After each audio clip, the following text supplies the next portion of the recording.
Let's get right to our top story. General David Petraeus on Capitol Hill testifying about Libya. Exactly 1 week after resigning as the head of the CIA because of an affair, Petraeus testified today in closed-door hearings in front of both the House and Senate Intelligence Committees. According to those who were there, Petraeus said the CIA immediately suspected that al-Qaeda was involved in the 9/11 Benghazi attack. But for some reason, the original CIA talking points had been altered, the al-Qaeda reference removed. This, of course, raises all kinds of questions. And joining me now to answer them, Senator Roy Blunt, a member of the Senate Intelligence Committee, who's in Washington this evening. Senator Blunt, I got to say, this isn't just a smoking gun. It's like a smoking cannon. This news is pretty big. Well, I think it is big, and I think it's big in really questioning how the intelligence operation we now have in the country works, how what we did after 9/11 has impacted the system. And, you know, after 9/11, we thought, well, we have to coordinate everything. There has to be a system that funnels through the Director of National Intelligence.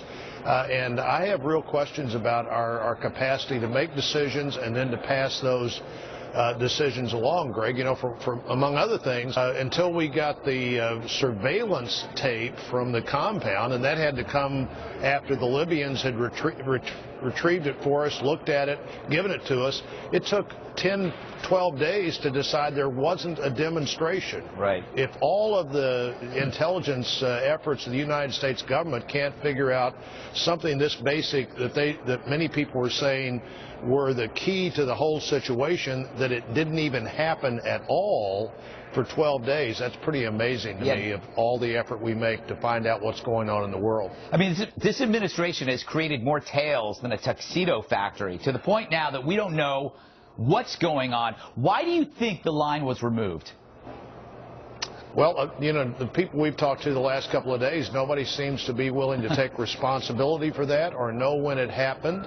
And it seems to me everybody was disserved. The people who used these talking points were disserved. The people who heard what was being said were disserved by eliminating the part of the discussion that indicated there were people involved who had ties to these terrorist organizations, and that this was a planned attack, though there is some view that it might not have been a long planned attack, but it clearly didn't have anything to do with a spontaneous thing occurring out of a demonstration that, by the way, Greg, didn't happen. Exactly. It was a politically correct fantasy. So we end once again where we began.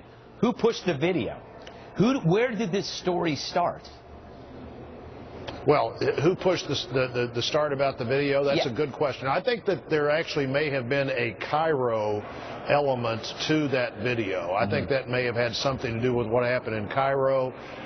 Nobody died in Cairo, and jumping to the conclusion or deciding to advance the conclusion in Benghazi that, well, it's all about the video, turned out to be hugely and very misleading to the people that heard those talking points. And now we're talking about, well, what's the difference in classified and unclassified talking points?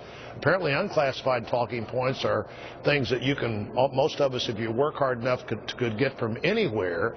But if you've got classified talking points that show that that's not right, why wouldn't you use those as well? You know, did Ambassador Rice have access to different information in addition to the talking points? Are, I think, a very fair question for her and the administration and the president to answer. All right. Thank you, Senator. We got to run. Okay. More.